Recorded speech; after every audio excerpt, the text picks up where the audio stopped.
আবারও শুরু হয়ে গেল বন্যা। দেখেন আমাদের শেরপুরে, নালতাবাড়ি, ঝিনাইগাতি, অন্য গ্রাম ভেসে যাচ্ছে ইন্ডিয়ার পানি এসে।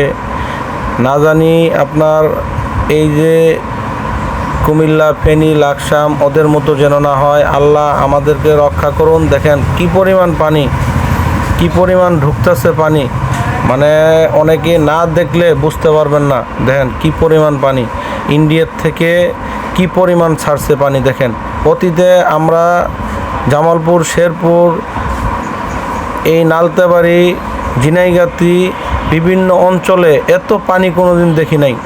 দয়া করে ভিডিওটা শেয়ার করে দেবেন, দয়া করে ভিডিওটা শেয়ার করে দেবেন। যাদের বাড়ি শেরপুর, নালতাবাড়ি, ঝিনাইগাতি, এই যে পাহাড়ের যে পানি এবং আপনার বিভিন্ন বাঁধ থেকে যে পানি ইন্ডিয়ার থেকে ছেড়ে দিছে, দেখেন কি পরিমাণ পানি ঢুকতেছে। এত পানি ঢুকলে আমাদের শেরপুর, ঝিনাইগাতি প্রত্যেকটা গ্রাম ভেসে যাবে এবং কি প্রত্যেকটা বাড়ি যা যেন কোমর পর্যন্ত, গলা পর্যন্ত পানি উঠেছে। দয়া করে ভিডিওটা শেয়ার করে দিবেন।